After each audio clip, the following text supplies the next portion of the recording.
playing shows for us Thursday and Friday. We did our 4th of July family celebration early since the 4th middle of the week. So I appreciate that. We took time off. Well, I'm glad it went well for you, and you're most welcome and deserving, and have a wonderful show. Thank you. So welcome, everybody, to the second hour of Mind Shifters Radio, and today is Monday, July the 3rd, 2023, and our call-in number is 563-999-3581, and press 1, and that puts you in the queue to talk to us. And we'd love to hear your comments and questions because that makes this your show.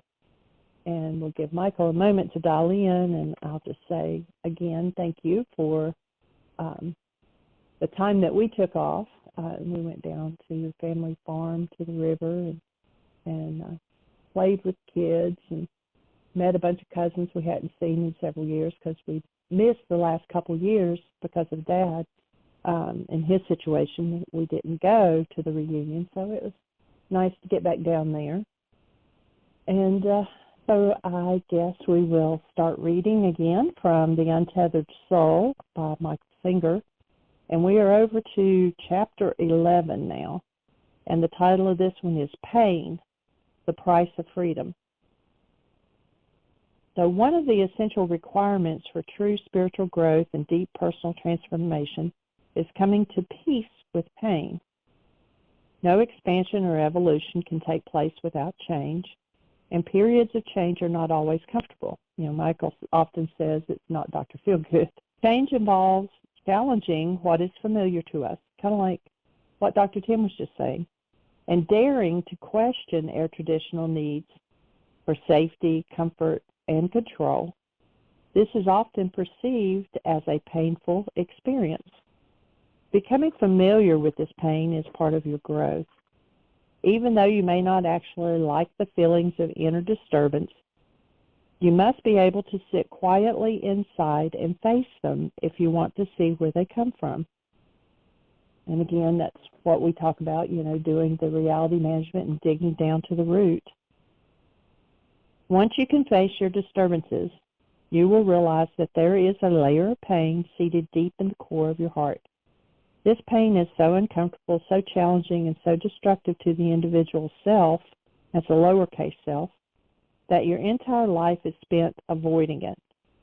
Your entire personality is built upon ways of being, thinking, acting, and believing that they were developed to avoid this pain. Since avoiding the pain prohibits you from exploring the part of your being that is beyond that layer, real growth takes place when you finally decide to deal with the pain, because the pain is at the core of the heart, and it radiates out and affects everything that you do. But this pain is not the physical pain that you receive as messages from your body. Physical pain is only there when something is physiologically wrong. Inner pain is always there underneath, hidden by the layers of our thoughts and emotions. We feel it most of our heart. Start over that. We feel it most when our hearts go into turmoil, like when the world does not meet our expectations. We would say doesn't meet our goals. This is an inner psychological pain. The psyche is built upon avoiding this pain, and as a result, it has fear of pain as its foundation. That is what caused the psyche to be. To understand this, notice that if the feeling of rejection is a major problem for you, you will feel experiences that cause rejection. That fear will become part of your psyche, even though the actual event, I'm going to say triggering, he says causing rejection, are infrequent. You will have to deal with the fear of rejection all the time. That is how we create a pain that is always there. If you are doing something to avoid pain, the pain then is running your life. All of your thoughts and feelings will be affected by your fears. You will come to see that any behavior pattern based upon the avoidance of pain becomes a doorway to the pain itself. If you are afraid of being rejected by someone and you approach that person with the intention of winning their acceptance, you're skating on thin ice. All they have to do is look at you sideways or say the wrong thing, and you will feel the pain of rejection. The bottom line is that since you approach them in the name of rejection, you're going to be dancing on the edge of rejection throughout the interaction. One way or another, the feelings you experience will work their way back to the motive behind your actions. The avoidance of pain is what your actions are linked to, and you will feel the link in your heart. The heart is where pain comes from. And this is why you feel so many disturbances as you go through the day. You have this core pain deep in your heart. Your personality traits and behavior patterns are all about avoiding this pain. You avoid it by keeping your weight a certain way, wearing certain clothes, talking a certain way, and choosing a certain hairstyle. Everything you do is about the avoidance of this pain. If you want to validate this, just see what happens if someone mentions your weight or criticizes your clothes. You feel pain. Every time you do something in the name of avoiding pain, that something becomes a link that holds the potential for the pain that you're avoiding. If you do not want to deal with the pain at its core, then what you do to avoid it had better work. If you're hiding yourself in a busy social life, then anything anyone does that challenges your self-esteem, such as not inviting you to an event, will cause you to feel the pain. Let's say you call a friend to go see a movie, and they say they're busy. Some people feel hurt by that. You will feel pain if the reason you called them was the avoidance of pain. Let's say you go outside and you call your dog, "Hey, Spot, come here," and he doesn't come. If the reason you called Spot was to feed him, you just put down the bowl and let him eat whenever he wants. But if you called Spot because you had a hard day and Spot didn't come, you would feel pain. Even the dog doesn't like me. Why would there be heartfelt pain in the dog not coming? Why would there be pain in a friend saying that they're going someplace else and they can't go to the movie today? How does that generate pain? It is because deep inside there is pain that you have not processed. Your attempt to avoid this pain has created layer upon layer of sensitivities that are all linked to the hidden pain. Let's take a moment to see how these layers build up. In order to avoid the pain of rejection, you work hard to maintain friendships. Since you've seen that it's possible to get rejected even by friends, you're going to work harder and harder to avoid it. To succeed, you have to be sure that everything you do is acceptable to others. This determines how you dress and how you act. Notice you're no longer focused directly on rejection. Now it's about your clothes, how you walk, or what you drive. You've gone another layer further away from the core pain.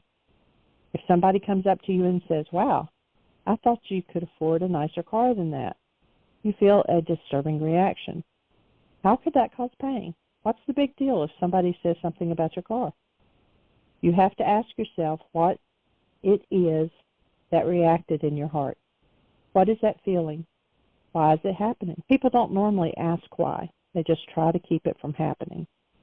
You must go deeper than that and look at the dynamics of the layers that have been created.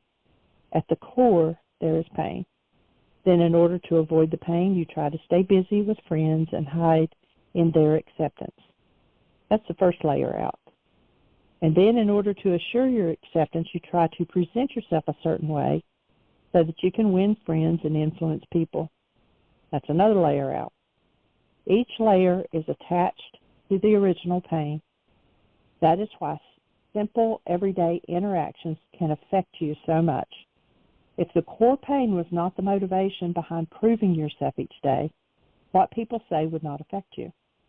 But since avoiding the core pain is why you're trying to prove yourself, you end up bringing the potential for pain into everything that happens. You end up so sensitive that you are unable to live in this world without getting hurt.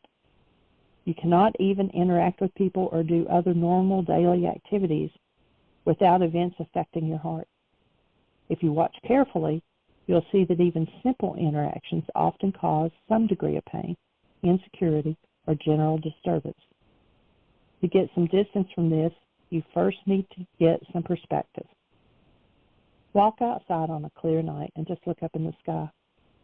You are sitting on a planet, spinning around the middle of absolutely nowhere. Though you can only see a few thousand stars, there are hundreds of billions of stars in our Milky Way galaxy alone. In fact, it is estimated that there are over 1 trillion stars in the spiral galaxy. And that galaxy would look like one star to us, if we could even see it, standing on one little ball of dirt, spinning around one of the stars. From that perspective, do you really care what people think about your clothes or your car? Do you really need to feel embarrassed if you forgot someone's name? How can you let these meaningless things cause pain? If you want out, if you want a decent life, you had better not devote your life to avoiding psychological pain. You had better not spend your life worrying about whether people like you or whether your car impresses people. What kind of life is that? It's a life of pain. You may not think that you feel pain that often, but you really do. To spend your life avoiding pain means it is always right behind you. At any point, you could slip and say the wrong thing. At any point, anything can happen. So you end up devoting your life to the avoidance of pain. I'm going to stop right there and see if Michael wants to say anything before I continue reading. Welcome, Michael. Thank you, dear heart, and welcome, everybody. Happy July 4th. Happy Liberty Day. And actually, I'd like to take this topic in a whole different direction. And this is actually the first place where I would have a vehement disagreement with the author on the Untethered Soul and this idea that the cost of freedom is pain. It's actually the exact 180 degrees out of phase opposite. And I have a chapter in Why Is This Happening to Me Again on pain. And I think what would like to do is to read that, to contrast where these two things are going. How close to complete with that chapter are you, sweetie? I have 1, 2, 3, 4, 5 more pages. And how many pages have you read? Just in this chapter? Mm-hmm. 4. Just today. 4. Now, I'll tell you what, that'll give us plenty of time to do the contrast.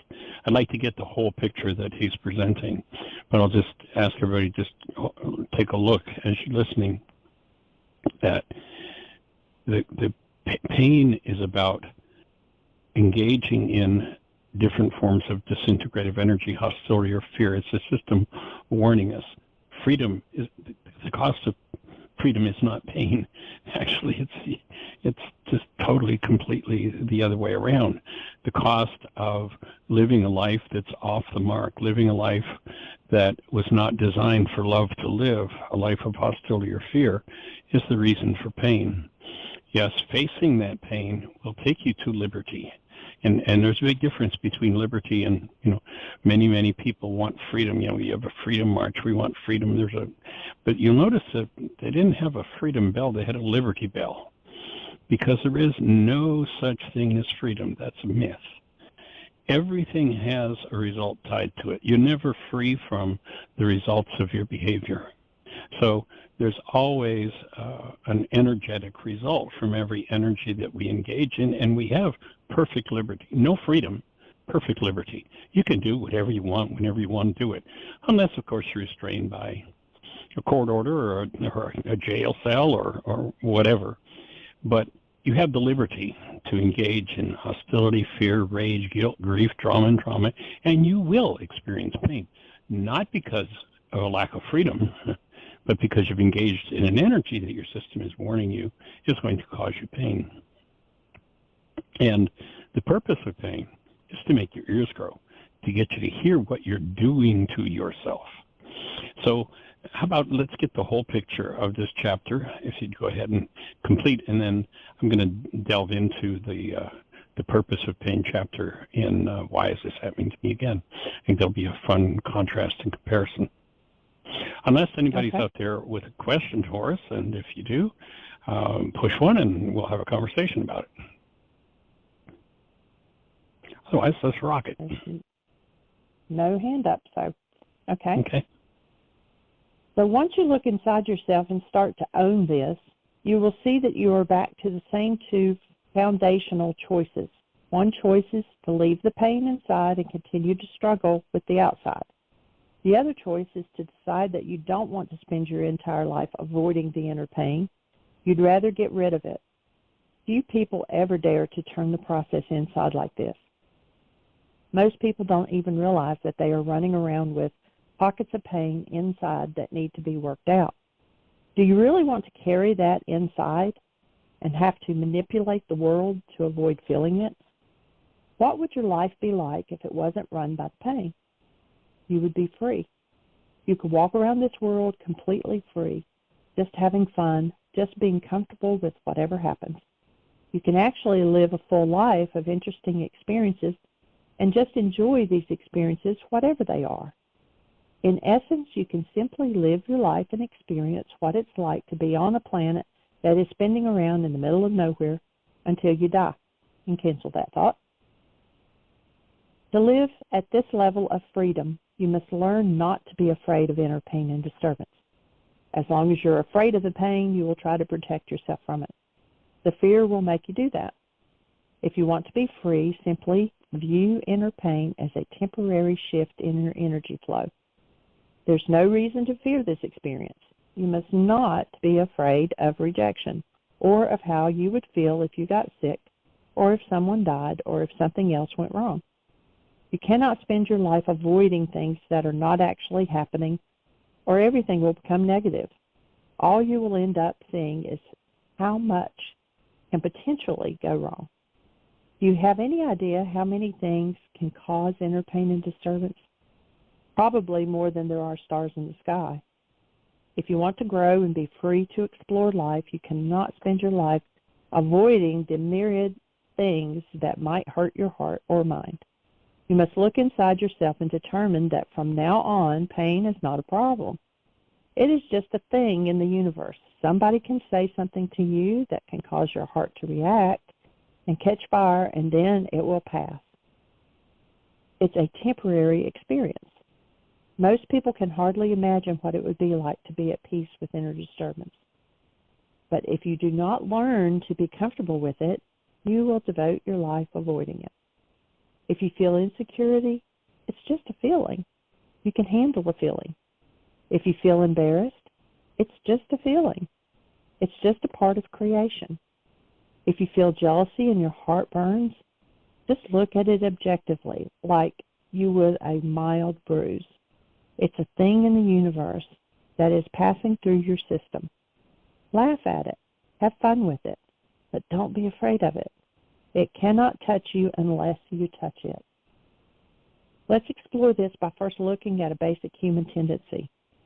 When something painful touches your body, you tend to pull away instinctively. You even do this with unpleasant smells and tastes. The fact is, your psyche does the same thing. If something disturbing touches it, its tendency is to withdraw, to pull back, to protect itself. It does this with insecurity, jealousy, and any of the other vibrations that we've been discussing. In essence, you close, which is simply an attempt to put a shield around your inner energy. You can feel the effects of this as the sensation of contracting within your heart. Somebody says something displeasing and you feel some disturbance in your heart. Then your mind starts talking. I don't have to put up with this. I'll just walk away and never talk to them again. They'll be sorry. Your heart is attempting to pull back from what it's experiencing and protect itself so that it doesn't have to experience that feeling again. You do this because you can't handle the pain that you're feeling. As long as you can't handle the pain, you will react by closing in order to protect yourself. Once you close, your mind will build an entire psychological structure around your closed energy. Your thoughts will try to rationalize why you're right, why the other person's wrong, and what you should do about it. If you buy into this, it will become a part of you. For years, the pain will remain inside and actually become one of the building blocks of your entire life. It will shape your future reactions, thoughts, and preferences. When you deal with a situation by resisting the pain it causes, you will have to adjust your behavior and thoughts in order to protect yourself. You will have to do this so that nothing aggravates what you have held inside about the incident. You will end up building an entire... Huh? Go ahead. I want to throw in a thought there. Oh, okay. You will have to do this so that nothing aggravates what you have held inside about the incident. You will end up building an entire protection structure around the closure. If you have the clarity to watch this happen and understand the long-term consequences, excuse me, you will want to be free of this trap. You will never be free, however, until you get to the point where you are willing to release the initial pain instead of avoiding it. You must learn to transcend the tendency to avoid the pain. You want me to stop there while you comment? So, yeah, I want to go back maybe 2 or 3 paragraphs, and there's a clear statement made about the things that cause us pain. And that's one of the biggest frauds that the culture has taught just about everybody, is that there's this painful situation. And many of you've heard me say this before, but most people brought up in this culture, especially this Western culture, by the time they're 4 years of age, they are card-carrying members of the one world universal religion of blame. They're very, very religious people who blame. That's their religion. And everything that goes off base, everything that brings up their pain, because nothing outside of us can cause, short of somebody coming and punching us in the nose, nothing outside of us can cause us pain, but the things outside of us can expose our pain to us. And so once you turn that false idea around, remembering that the human mind is an evidential device. And I like that place where he spoke about how the mind will build a whole psychological structure around those beliefs. And if we hold the false belief and we're members of that one world universal religion of blame, then the evidential mind will always give us evidence about how our blame is justified and how we're a victim of somebody else. And once we turn that thought around to the truth, circumstances, situations, events resonate or show me what I'm holding on to, and therefore give me an opportunity to heal. Now you get the opportunity to build a whole psychological structure around that accurate true thought, and everything that resonates your pain becomes the opportunity to heal, rather than reinforcing the pretense that something outside of you can possibly cause something inside of you to happen. The only thing that an event can appear, and I use that word appearance very clearly. Yeshua 2,000 years ago said, don't judge by appearance. The only thing that can appear to cause you pain, and the only pain you can feel in that circumstance, is that which is already within you. Again, short of somebody punching you in the nose, cancel the thought. So if pain appears within you and you hold the belief that you're in pain because of what happened out there, you're now living in denial. And to live in denial, you have to dissociate from the root cause. You have to dissociate from the truth of what's going on inside of you and outside of you. And your mind makes up, literally constructs a whole world called perception that will prove to you your premise that somebody else is the cause of your pain. But then you'll notice, if you've been through a particular painful reality 87 different times with 42 different people, you're the only one that was there every time. That pain is about you. It's not about anybody else. And the very fact that an energy that causes you pain is held inside of you and denied, you literally set up an energetic request.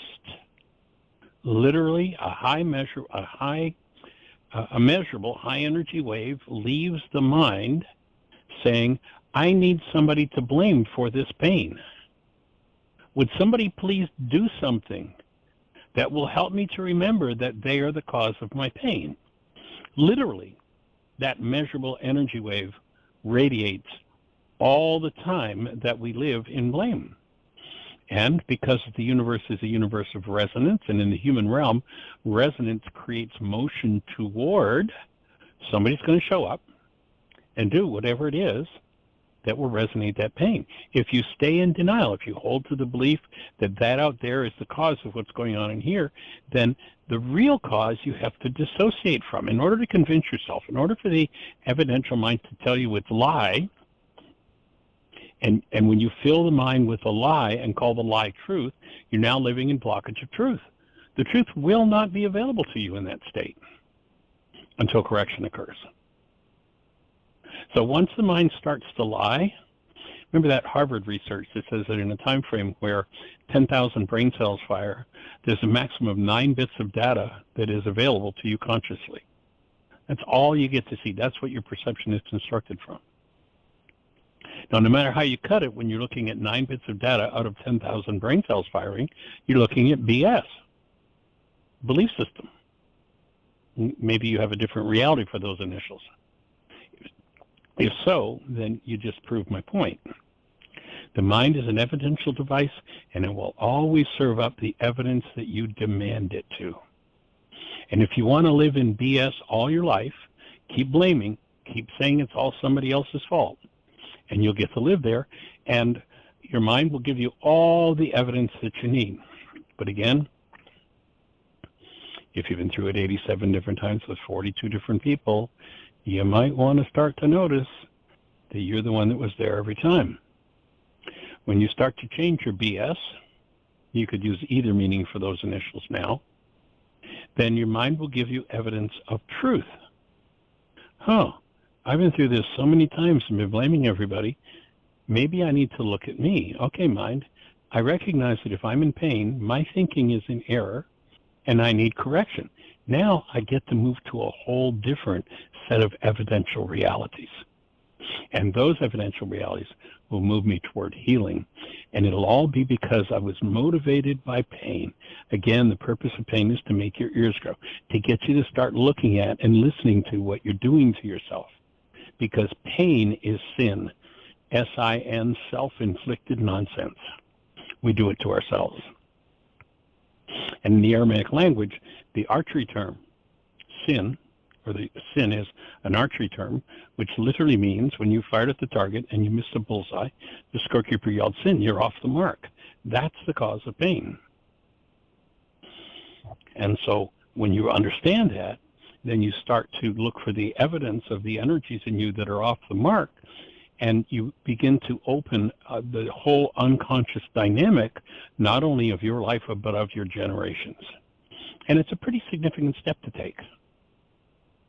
But it's a powerful one and an awesomely rewarding one.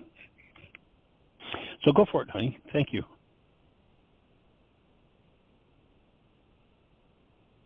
Okay. Wise beings do not want to remain a slave to the fear of pain. They permit the world to be what it is instead of being afraid of it. They wholeheartedly participate in life, but not for the purpose of using life to avoid themselves.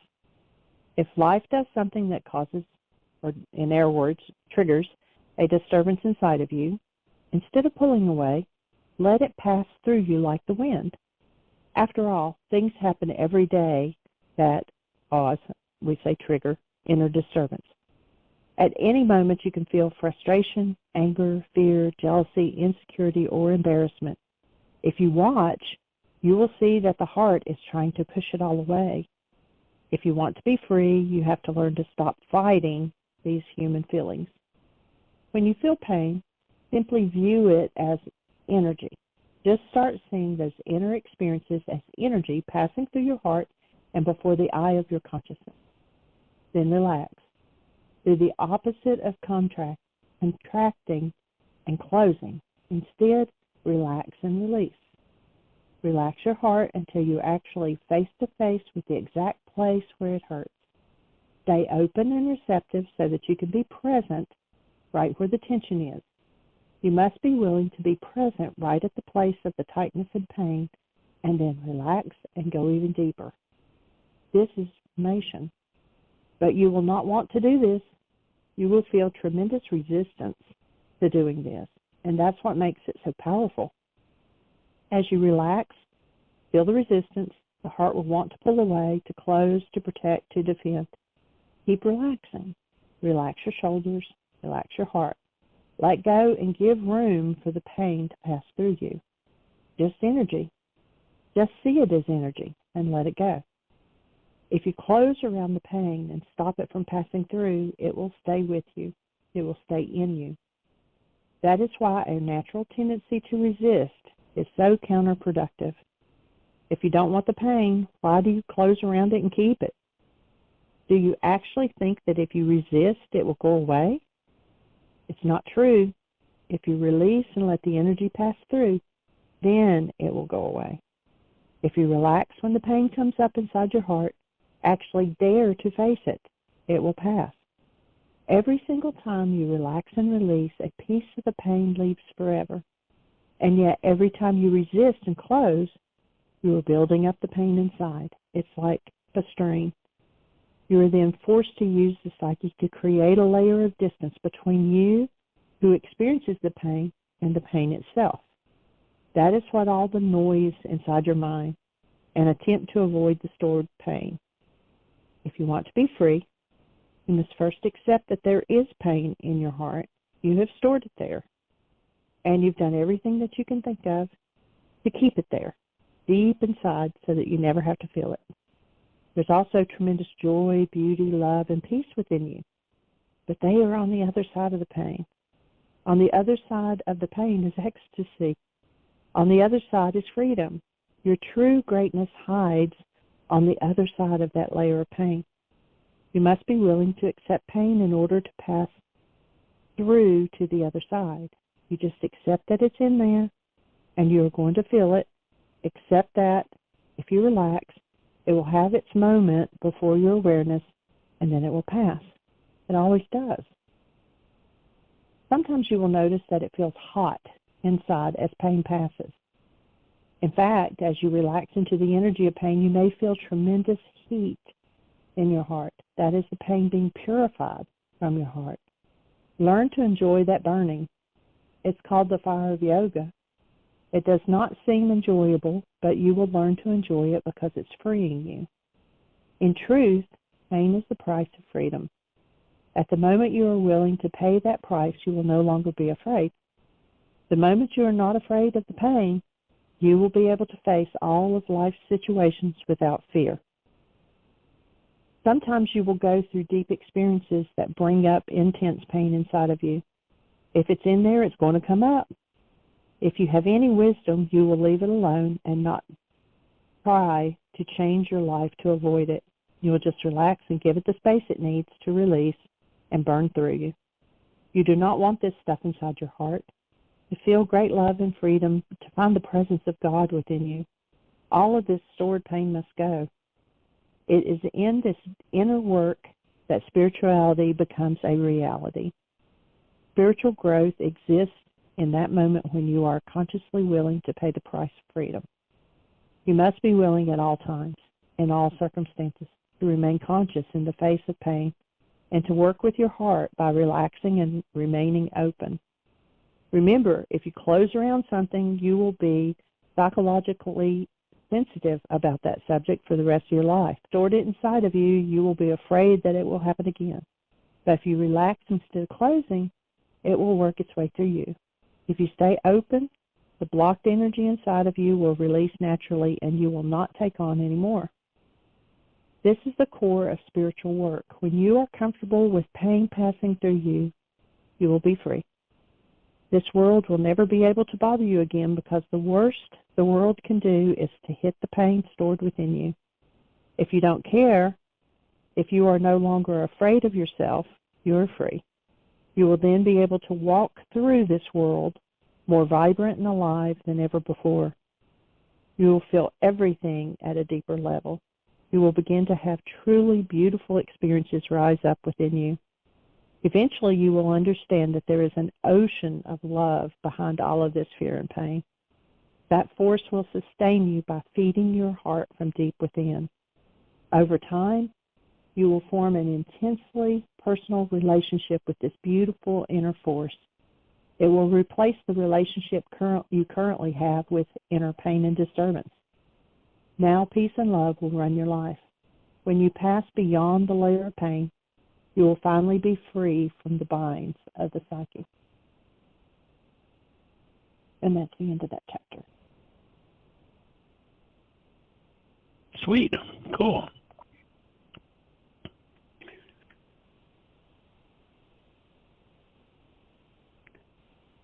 So we'll just hang out with those thoughts for a minute and breathe. And 2,000 years ago, we hear this comment made in the ancient scriptures. It says, "The power of life and death is in your words."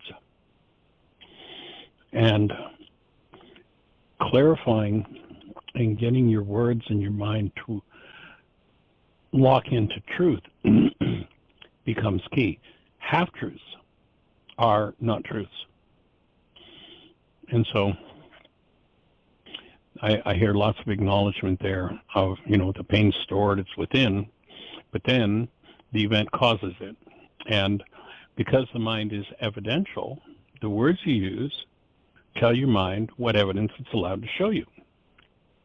And so if I keep reaffirming that, that out there happened and it caused my pain, then I'm telling my mind, show me the evidence that the cause of my pain is outside of me. And if I add to that, and then there's this pain stored in me, now I have conflicting language, and my mind is going to tend to be in confusion. We want to get really clear. Pain is a result of engaging in an energy that never belonged within your structure.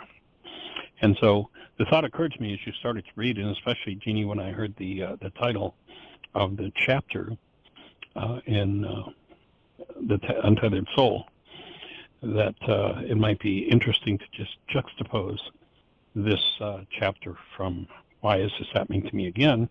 It's chapter 5, entitled The Purpose of Pain. Unless a person has tools to support healing in their lives, painful realities remain hidden in their minds and bodies. I wanted to explore with Richard how these stored realities express. I marvel that people who have no idea that there are tools with which they can unload their burdens survive as long as they do. I hear loud and clear that you would rather not deal with your pain, but allow me to add another piece to the puzzle, I offered to Richard. What you hide from yourself is your disease. Richard demands, well, how did you get from stored painful realities to disease? Well, physicists tell us everything is energy. Think of the body as being an energy field instead of physical matter. There are two main categories of energy relative to that field. There is disintegrative energy, which tears the human energy system down, and there is integrative energy, which builds the system up. What does that have to do with disease, Richard says? Pain is a signal of disease, not disease as a word like an entity. He caught the ABC disease, but dis-ease, D-I-S-EASE. It tells the system that somewhere within there's something physically, mentally, or emotionally out of place. It is not an enemy, but a friend in disguise. When we don't want to listen to the feedback the system gives us, it gets our attention by yelling. Pain. The purpose of pain is to make your ears grow. If we refuse to listen by suppressing the warning, it will grow in intensity. Pain will not be ignored. Sooner or later, it gets our full attention, and we follow its guidance to correction, or we die. This applies to physical, mental, emotional, and relationship pain. Getting rid of pain without dealing with this message is like cutting the wires to the bell on a fire alarm. The fire alarm screams out to get your attention, to tell you there's a problem. It demands, listen to me. If you refuse to listen by shutting down the feedback, things do quiet down, but the fire still rages somewhere. Sooner or later, the fire will break through and make you aware that it's burning. The longer it takes to recognize where the fire is, the more difficult it will probably be to extinguish. Killing the bell certainly has nothing to do with putting the fire out. Pain is just a bell warning us that we need to look at something? Richard asked in amazement. I always thought you were just supposed to take a pill to make pain go away, and that's how you got well. That's what I was taught. Well, that thinking will sure sell a lot of pills, Richard, but shutting down the alarm without dealing with the fire that's burning will lead to total destruction. Obviously, pain held anywhere in tissue does not contribute to health of that tissue or any part of the system. The only reason for pain, 100% of the time, is the disintegrative energy that invites us to look deeper into ourselves and deal with whatever we have hidden there. The memory comes of Michael and Krista, my children, when they were small. I'm talking right from the time they could talk.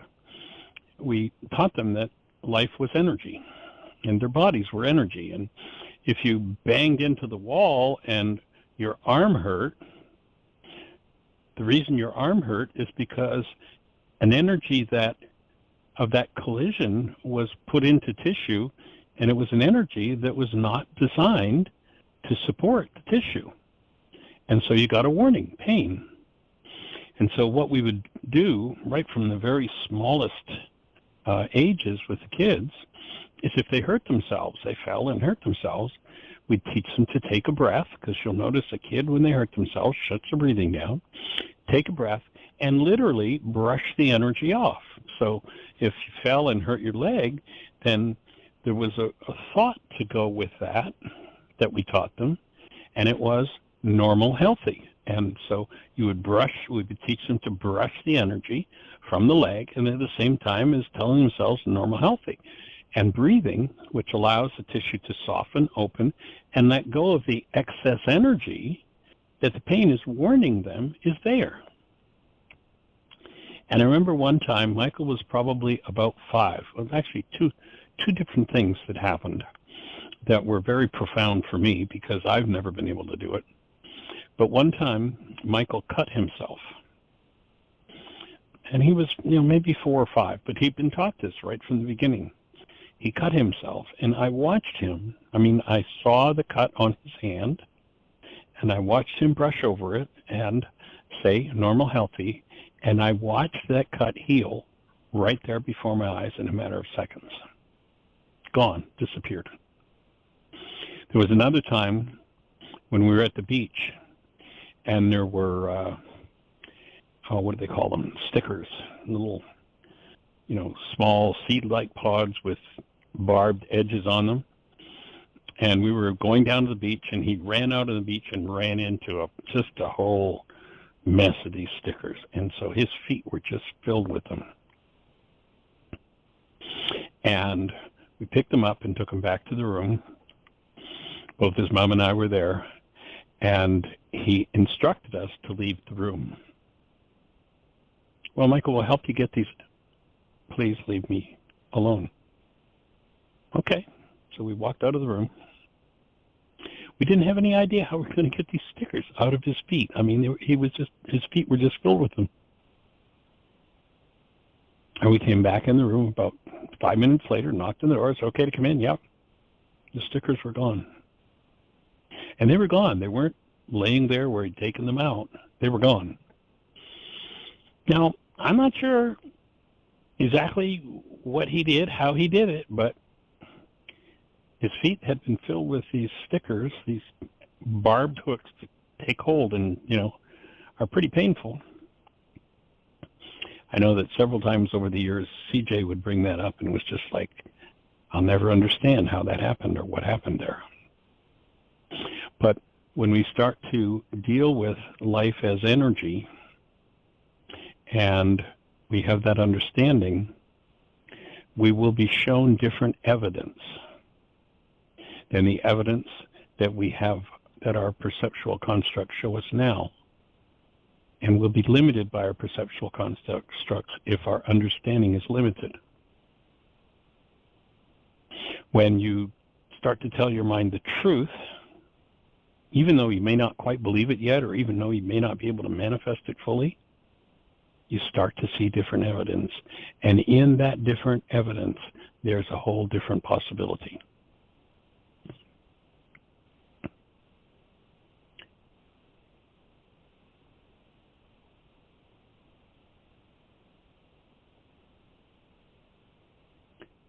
So medical research is proving that every cell in the body stores information.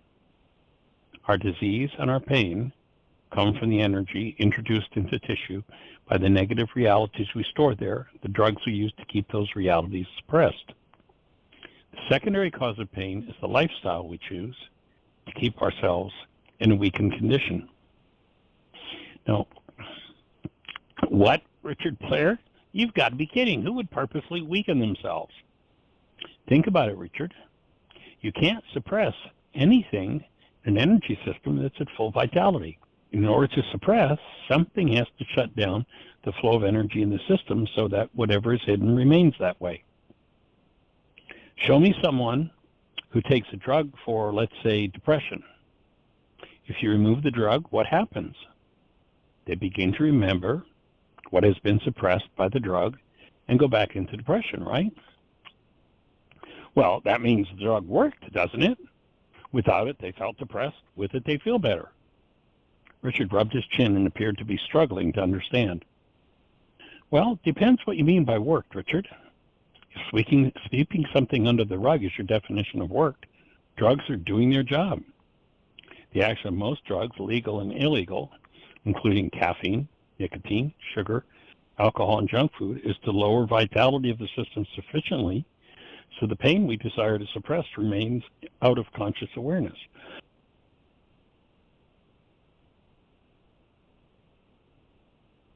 Notice I said out of conscious awareness, quote unquote, not gone or cured. It only means we're no longer aware of it. If we use drugs to suppress pain, and the cause of pain is still intact, sooner or later it will surface somewhere in the system, often under the guise of a quote-unquote side effect. What you can't see and feel, you can't heal. However, pain is not required. It's only a motivator. If we consciously choose to motivate ourselves, instead of the old saying, no pain, no gain, our lives will be no pain, no pain. Key thought, life is designed to give us as many opportunities as we need to heal. If we don't take the initiative and do our inner work, life often motivates us through pain. Does that mean we should never take drugs? Richard asked. There are benefits to the use of drugs in that you have better short-term function when you keep the pain suppressed, but true healing is impossible in that state. Drugs in the hands of a true healer can be used to temporarily control threatening symptoms, and they can save a life. However, they don't heal, though they can buy time to do the necessary inner work in healing. I went on to reinforce that healing does not come from a drug any more than the fire is put out by cutting the wires to the bell. He seemed to relate to the ideas that drugs shut down the highly tuned mechanism of feelings to rob us of our feedback. The mind cannot show us what we're unwilling to see, and therefore distorts every situation in which there is denial. Drugs simply reinforce the blockages denial creates. They're like a physical form of denial. If one does not have and use tools with which to heal, drugs tend to become a way of life, a one-way ticket to degeneration. I shared with Richard a poem that sums up perfectly for me the whole topic of disease and our part in it. And the poem is entitled Each Moment. Each moment of love, each moment of giving, each moment of joy is a moment of living. Each moment of anger, each moment of lying, each moment of fear is a moment of dying. All our moments add together, like the digits in a sum, and the answer tells us plainly whether our life or our death shall come. And so that's the chapter on the purpose of pain. By the way, the second Thursday of this month at 3:30 in the afternoon, which is 8:30 in London, England, the Hear My Voice Book Club will be meeting, and we'll be doing the next lesson out of Why Is This Happening to Me Again, which is Chapter 6, What is Reality? And so if you want to join us, set your alarm for, and I don't have the date in front of me, the second Thursday of the month at 3:30 Eastern Time, 8:30 London, England time, and grab a copy of the link to the Hear My Voice Book Club. You can go to our website, whyagain.org, and look at events, click events, and you'll see the link to the Hear My Voice Book Club. The second and fourth Thursday of every month, we do a book study. We do one chapter of the book each month. If you go to our YouTube channel, we've got all of the study that we've done so far. We've actually been working with the book for well over a year now. You can go back and go through those chapters if you'd like. We have I'm not even sure how many, 3 or 4 different sessions that we've done where we've done live worksheets with people. Those are also on our YouTube channel. And so you're welcome to join us the second and fourth Thursday of the month. And on the third and fifth Thursdays of the month, we're doing a study of A Course in Miracles. Same link, same time, 3:30 in the afternoon.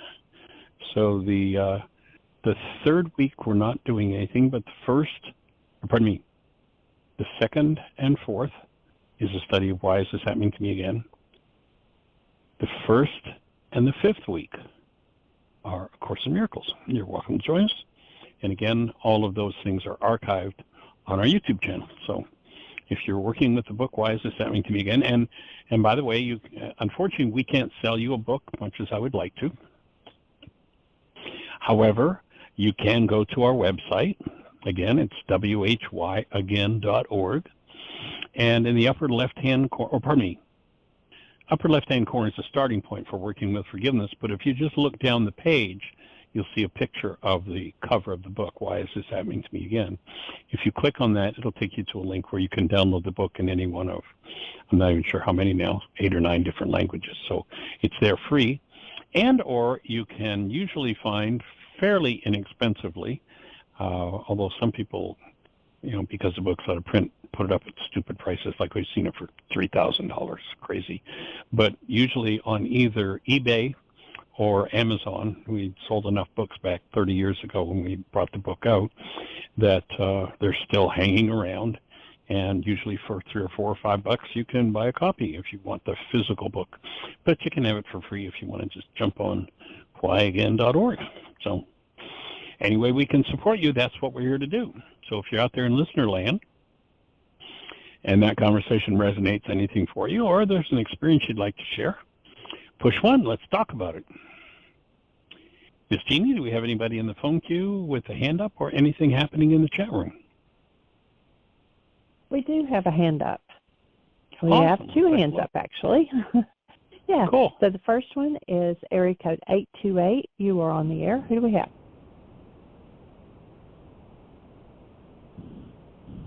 Hello. 8. Oh, nope. Sounds like Terry Bowling. Hey, I just had this thing with my phone where I have both numbers on one phone. It's kind of cool, but I don't know which one I'm calling from all the time. So I figured it all out. but now I've got both of those numbers merged so I can catch all it. So that's why I heard it's like, 828. I must be calling from that number. That's Technology. you. There you go. go. Gotta embrace it. So, Michael. Yes. Thank you. Yes, sir. Jeanie, thank you. Love you guys beyond even any way I can express it. So, what I am going to say is that now for going over 20 years now, why again has been an integral core part of my life, And I'm working on my little book, Why Again, which really goes into the depth and detail of why again is the one that worked for me. And I've been through the book 13 times. On my 14th time, I'm going to check in to the book study. I'm marking it. I'm trying to figure out my calendar and all now. It's been a little bit of a journey, and I heard the thing on this pain and all. Wow, I've died several times, literally. That last one was just this huge thing, where my body exploded right again and all that. But what came out of that is that, without a doubt, once again, it's proven that there is a power that exists in this universe I choose to call God. And that power is in charge of everything, the big picture, everything. And so, like the doctor looked at me and said, Mr. Bowling, I'm not sure why you're alive. Honestly, I don't know. I said, Doc, I know. And he leaned in there and I said, it wasn't my time yet. That's just the bottom line. You got work to do. And he's just like, and he's like, oh, okay, we're going to go with that one because he has no other explanation. So let's see who else is on there. I just want to say hello and put a little hoorah in there. And I'd like to talk to you a little later on. I put a call into you earlier when you got a few minutes, okay? Okay, well, the show's over in about 6 minutes. Let's talk then. Okay, thank you. Sounds good, Terry. All right, blessings. Lots of love. Bye. Okay, bye-bye. Our next hand is 610, and it's Miss Susan. Hi, welcome. Hi. Okay. Welcome, young lady. I don't know. Hi. Very provocative readings. I don't know where to begin. I've had a lot of blood work done, and it only shows a little, maybe thyroid under par, but that wouldn't explain the really debilitating fatigue that hangs on. I teach my class, and then I crash, then I do my groceries, and then I crash, and I'm trying not to be panicked about this, but it's just hard. I feel as if my battery went dead, and I'm calling on backup battery that's very small. So what's happening right now, and I got this list of different, from the emotion code, Dr. Tim mentioned him ages ago, and, Row 1 talks about feelings of abandonment, betrayal, forlorn, lost, love unreceived. Says go down this thing and circle all the emotions that might be part. Well, I have a ton of emotions, and they're in different columns. He says one column will tell you this, and that'll be your column, but I've got stuff in column A and column B, and if this fatigue is being caused by unfinished business, there's much too much of it in too many areas to know how to begin, and I'm not even sure that's it. So I just thought I'd throw all that at you all at once. Terry Bowling is very impressive, I have to say. He already died a couple of times. Well, I haven't done that yet, so I have to hand it to him. Well, you might remember we talked about Terry. This goes back about 3 years ago. Terry's a big guy. He's about, 6'5", 300 pounds.